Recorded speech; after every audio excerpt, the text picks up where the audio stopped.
Maggie's money. Maggie, said Mrs. Tulliver, calling her beside herself and whispering in her ear, "Go and tidy your hair." "Tom, come with me," whispered Maggie, tugging at her brother's sleeve as she passed him. "There is something I want to achieve before dinner." "There is no time to play at anything before dinner," said Tom. "Oh yes, there is time for this. Please come, Tom."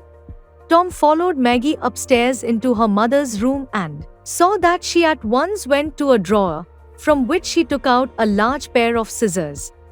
"What are they for, Maggie?" Maggie answered by pulling her front hair and cutting it straight across the middle of her forehead. "Oh my God, Maggie, you'll catch it. You had better not cut any more off." Snip! Went the great scissors again while Tom was speaking, and he suddenly felt it was rather good fun.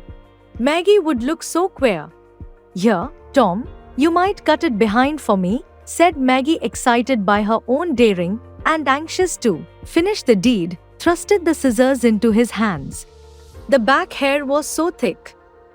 Nothing could be more delightful to a lad who had already enjoyed the forbidden pleasure of cutting the horse's mane.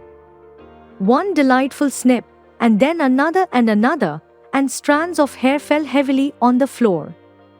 "Oh Maggie," said Tom, jumping round her and laughing. "Oh my God, what a ridiculous thing you look. Look at yourself in the mirror." Maggie felt a strange pain. She had thought beforehand chiefly of her own freedom from her troublesome hair and the annoying remarks about it. But now, when Tom began to ridicule her, it became quite a different affair. "Oh, Maggie, you'll have to go down to dinner directly," said Tom. "Oh my God." "Don't laugh at me, Tom," said Maggie. He hurried downstairs and left poor Maggie to her misery. She could see clearly enough, now that the thing was done, that it was very foolish and that she would have to hear and think more about her hair than ever. What could she do but weep? "Maggie, you little silly," said Tom, coming into the room after 10 minutes. "Why don't you come and have your dinner? There's lots of sweets, and Mother says you have to come. What are you crying for, you little baby?" But Tom was not altogether rude.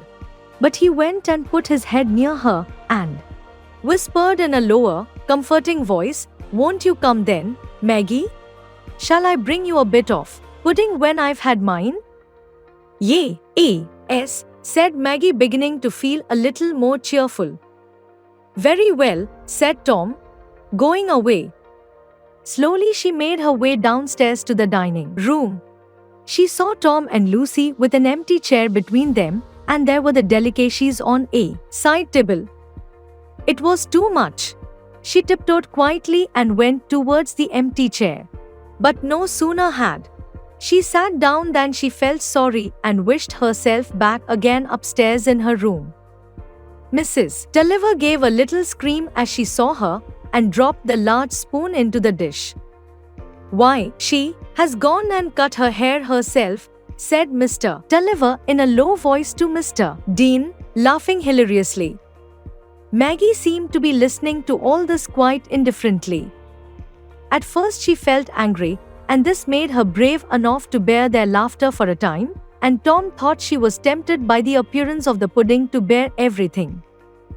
He whispered, "Oh my, Maggie, I told you you'd catch it."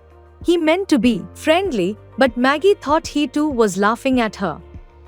Her poor powers of endurance broke down, and getting up from her chair, she ran to her father, hid her face on his shoulder, and burst out into loud crying.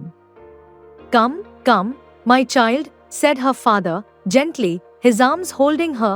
"Never mind, you were in the right to cut it off if it troubled you. Stop crying, Father will take your side."